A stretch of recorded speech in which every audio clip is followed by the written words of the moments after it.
Good evening and welcome to Sunset News this Monday evening. As always, we bring you news, community stories, economics, weather and sports.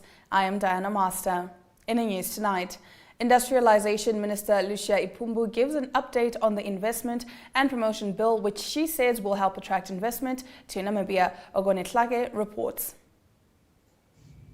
We are doing so because we know that it will assist us to unlock and attract investment in our country, which we know that the climate in terms of investment have been declining. The bill will also then make provision of some gaps that we also feel in the business environment that would assist us to make the environment conducive for all of us to operate as business operators at various levels of our economy. From the ministry's perspective, we are cognizant of the fact that we need to speed up this process. And as you may be aware, we started this bill in 2016 already in terms of migrating it from NIPA to Namibia Investment Promotion and Facilitation Act. Getting into our next story, 17 young Namibians who are a part of the Mandela Washington Fellowship have returned following a 6-week program at various American states, which ended in July. The Fellowship for Young African Leaders is the flagship program of the U.S. government's Young African Leaders Initiative. The fellows highlighted the fundamental need for networking and cooperation among Namibian youth for fruitful collaboration following the fellowship. U.S. Ambassador Randy Berry added that a common denominator among all YALI participants is the need and want to better their livelihoods. Elizabeth Joseph has more. But I'm also thankful of having just a few minutes with you this afternoon to say welcome back. I have such tremendous faith in this program, and I would say to all of you, you come back with our congratulations and our best wishes. This is an enormously competitive program, and I think the one thing that I have seen that is common to all of our YALI participants is the desire to make their world, their country, their community a better place, with a lot of energy and a lot of innovation in making that happen. So congratulations, but also thank you for letting us play a role in opening doors for you that I hope now that you've walked through them that you will keep them open.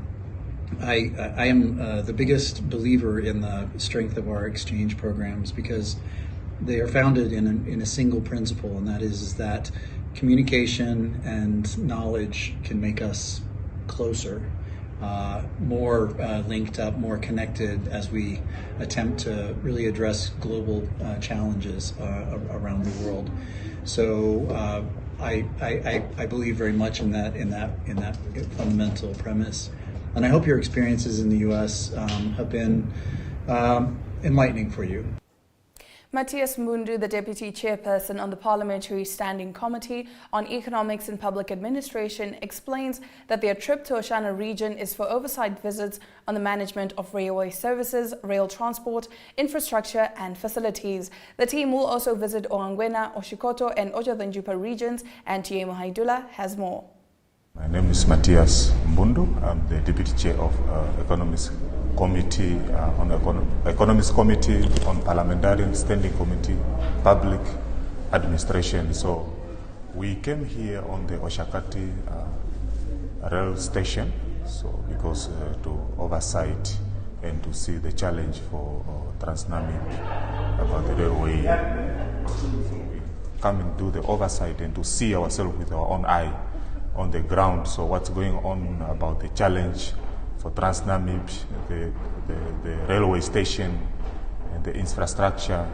So now what we find here, so the people that are busy on the site, they have been given the due date, which is on the 30th of September. They have to finish the construction, but as we see, it won't be possible. So unless they have to put in force to see what they will do, but otherwise they are already in the red line, so they have already got penalty. So and we'll see what will happen. But otherwise, this is not our end, so still we'll proceed to Oshikango, Ondangwa, and to see what's really going on, so that we can do the proper reporting, so that when we go back and to table it in the Parliament for further deliberation. Bringing us to the end of our top stories, Windhoek residents are up in arms over the city of Windhoek's alleged questionable management of the capital's water and electricity affairs, as well as questionable debt collection methods. The frustrations stem from the decision to install prepaid electricity and water meters for every household in the capital, alleged illegal electricity disconnections, and the municipality's alleged failure to manage infrastructure. In a statement issued by the chairperson of the Katutura Residents Committee, Kandundu, the committee recommended that under this proposal, the introduction of prepaid water meters would be prioritized in categorized low-income areas like Katutura to ensure equitable access to water services while promoting responsible water usage within the community. The committee wants the adoption of the meters to be optional and to provide room for residents to choose the payment method that suits their financial standing. They have also objected to the 5,000 Namibian dollar fee for the installation of prepaid water meters, citing that many residents cannot afford this. Kandundu also spoke against the municipality's trend of disconnecting electricity services to households that have water debts. That brings us to the end of our top stories. Now, after the break, we get into our Story of the Day segment, and tonight we take a look at the increasing number of seal colonies in areas with horse mackerel as a concern.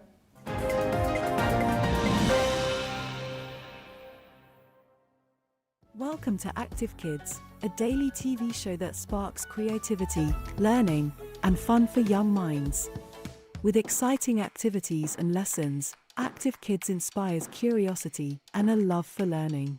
New face to the 15. The perfect mix of play and education. Don't miss out on the fun. Tune into Active Kids on NTV every weekday at 10 o'clock and let the adventure begin.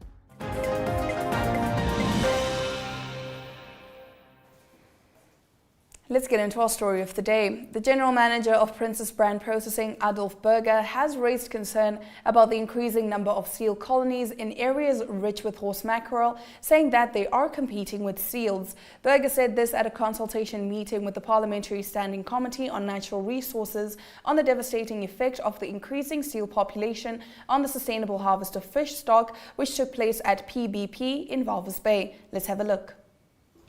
Because we experience big colonies in the sea, and from there they operate, and I mean they do understand the fishing operations of our vessels so well, because they come for the vessels when they know that we start pumping. They come for the vessels, and they know how we operate. And I mean, there's nothing more that we can do to scare off seals.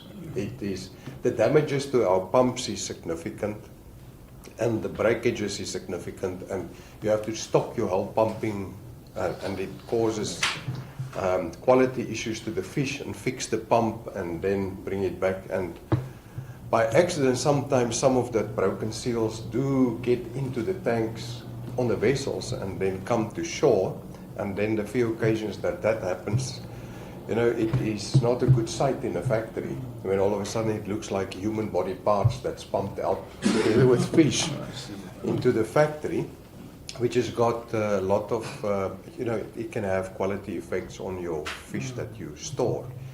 But this is our presentation, but just from our side, we have concerns that we haven't raised on this.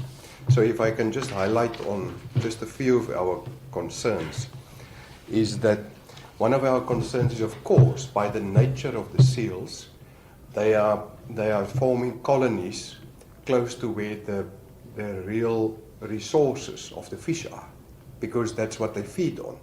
So if we say the north in that area is a very good area for horse mackerel fishing, then you will also see the biggest concentration of seals close to that resource. So we are competing.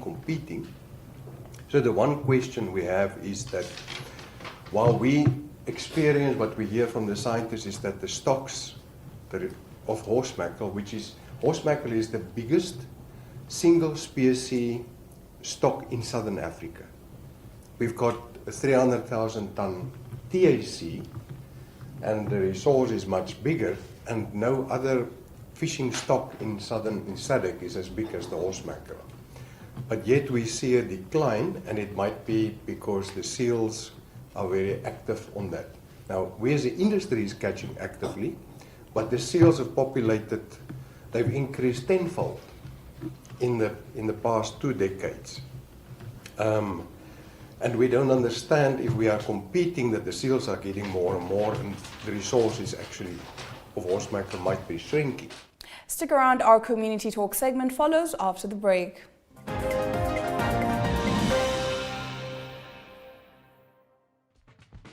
Welcome to My.NA Cars, your ultimate destination for everything automotive. I am your host, Diana Master. Teamwork makes the dream work, right? Discover the latest models, innovative technologies, and expert insights from our passionate hosts. Learn essential maintenance tips and get exclusive behind-the-scenes access to the automotive industry. Don't miss My.NA Cars on NTV every Thursday at 2100 hours. Tune in and ignite your passion for automobiles.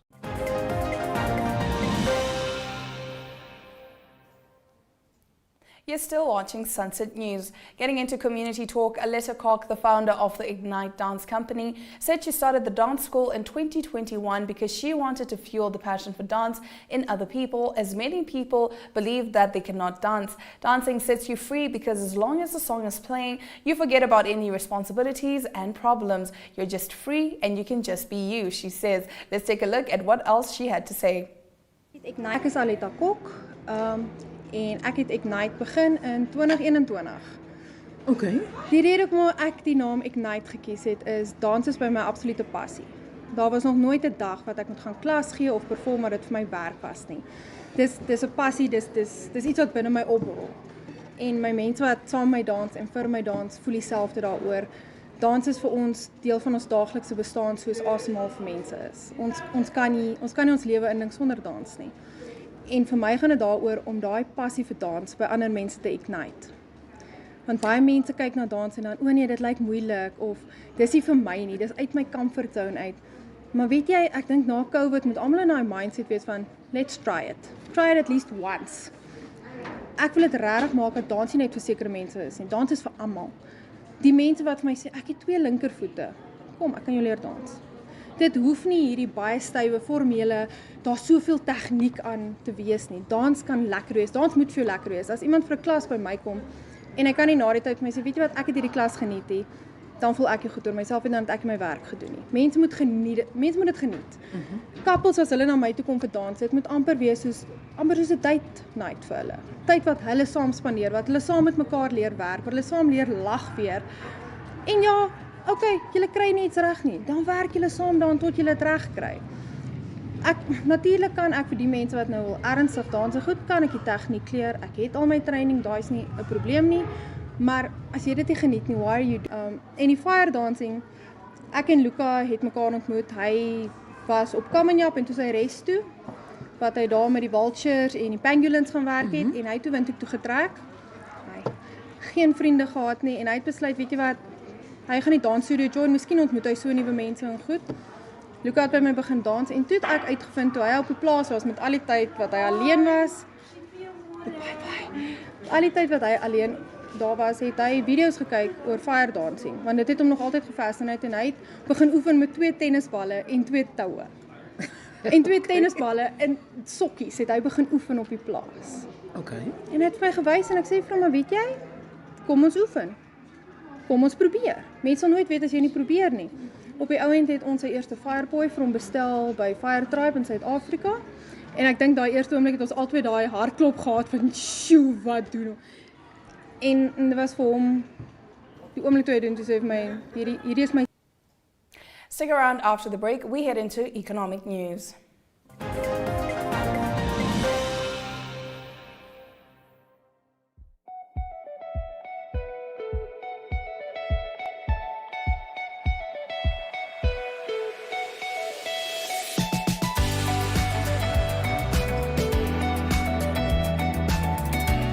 To another exciting episode of Irongo Talk. We bring jou latest weer en vertel ook vir julle waar die vis heel moontlik kan byt.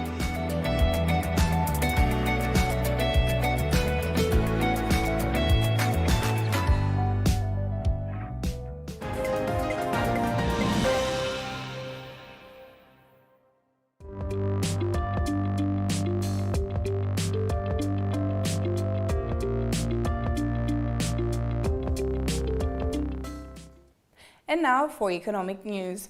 French oil and gas company Morel and Crom announced on Friday that it will be discontinuing its operations in Namibia after failing to attract investors willing to invest in a potential 5-well wildcatting campaign in the Walvis Basin. The Walvis Basin, situated off the coast of Namibia, is highly regarded as a potential hotspot for oil and gas exploration and has seen interest from various international oil companies due to its untapped reserves. MNP launched a farm-out process in November 2022 with a view to finding a partner for exploration licenses PEL 44 and PEL 45 operated by MNP with an 85% working interest. Now let's take a look at the economic indicators, also proudly brought to you by Bank Fintech.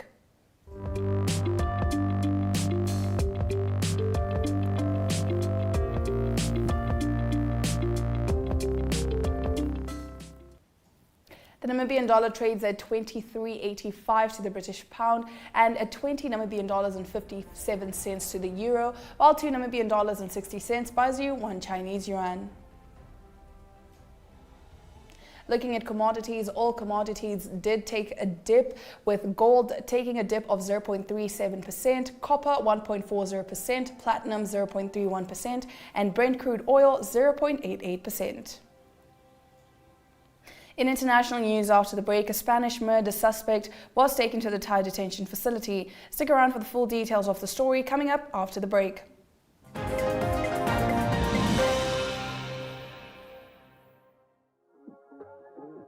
We are so excited to be kickstarting your morning with entertainment. Everything was happening during this past weekend. Yes. Exciting news. Wow, Noshi was killing it already. In my opinion, I don't see anything wrong with him serving the full term. As well as keeping you informed on the issues that you need to know happening in and around our country.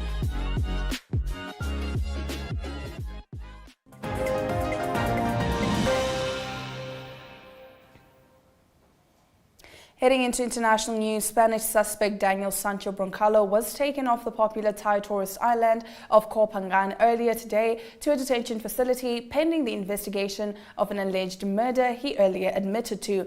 The son of famous Spanish actor Rodolfo Sancho has admitted to murdering and dismembering a Colombian cosmetic surgeon on Thailand's Koh Phangan before attempting to cover up the crime. Thai media has reported the confession comes after human remains were found at a landfill last week Thursday on the island, well known to tourists for its full moon parties. Police said that 29-year-old Spaniard Daniel Sancho Broncalo has also admitted to dumping other body parts in the sea. More human remains were discovered in a hotel room where the killing is believed to have taken place. CCTV footage showed Sancho and 44-year-old Colombian Edwin Arrieta Arteaga on a bike together days before the remains were discovered, according to a local broadcaster, Thai PBS. NationThailand.com reported that police believed Broncalo and Arteaga were lovers. Let's have a look.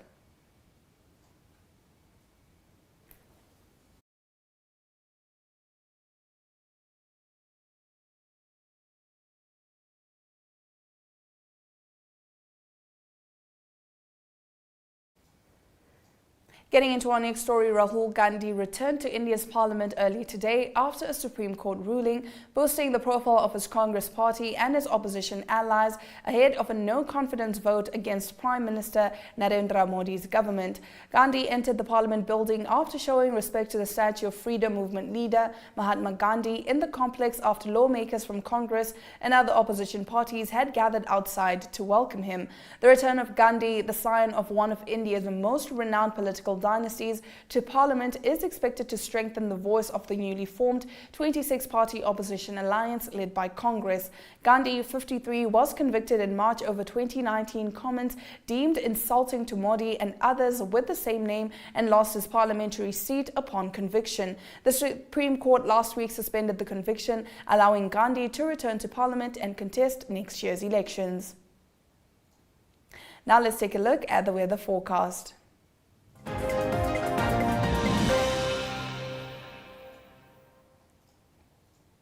The northern region can expect maximum temperatures ranging between 31 and 31.4 degrees Celsius, while the central region can expect partly cloudy conditions throughout the day. Maximum temperatures are expected to range between 25.7 degrees and 28.7 degrees Celsius.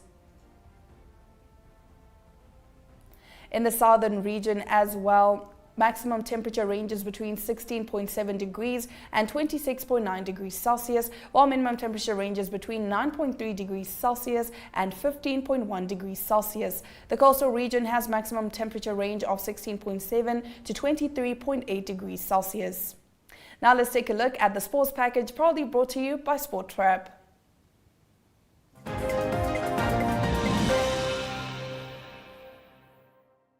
Welcome to What's Cooking, where culinary passion meets expert insights. Somebody must really want to cook and want to cook good food. Immerse yourself in the bustling world of professional kitchens as top chefs create mouth-watering dishes. Join us for in-depth interviews as our host explores the experiences and expertise of our guest chefs. Don't miss out. Tune in to What's Cooking on NTV every Friday at 2100 hours and let the culinary adventure begin.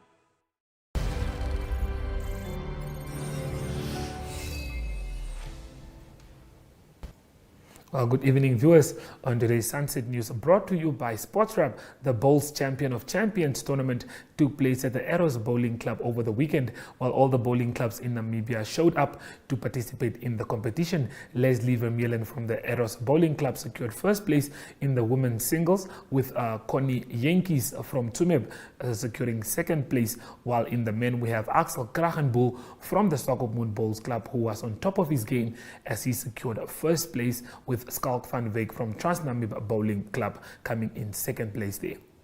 While Windhoek FC coach Justice Sitabi has expressed disappointment after his team lost 8-1 to Las Parentas FC on Saturday at the showgrounds. The coach is, however, optimistic that the players will be able to bounce back from the defeat in order to dominate futsal first division.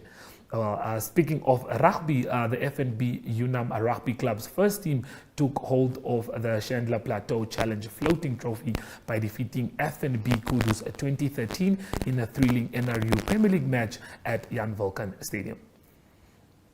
Well, that's all that we have for you from the sports desk. It is goodbye.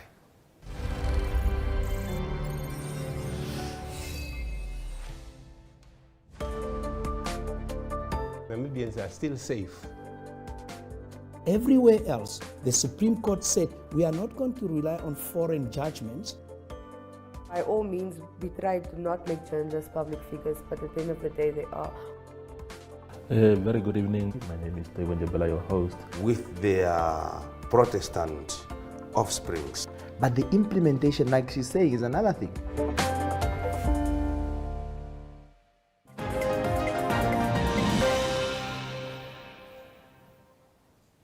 You're still with Sunset News. If you're just joining us, here are the news highlights. Industrialization Minister Lucia Ipumbu gives an update on the Investment and Promotion Bill, which she says will help attract investment to Namibia. Windhoek residents are up in arms over the city of Windhoek's alleged questionable management of the capital's water and electricity affairs, as well as questionable debt collection methods. In sport, the Bowls Champion of Champions tournament took place at the Eros Bowling Club over the weekend. Leslie Vermeulen secured first place in the women's single. And with that, we have come to the end of the broadcast. Make sure you join Sunset News on Facebook and all the NMH platforms on weekdays and on Sundays, as well as on our website, 1up2.com. Sunset News screens on DSTV channel 285 and GoTV channel 25 every weekday, and now on Sundays from 7:30 to 8 p.m. I am Diana Master, and this has been Sunset News. Don't end your day without us.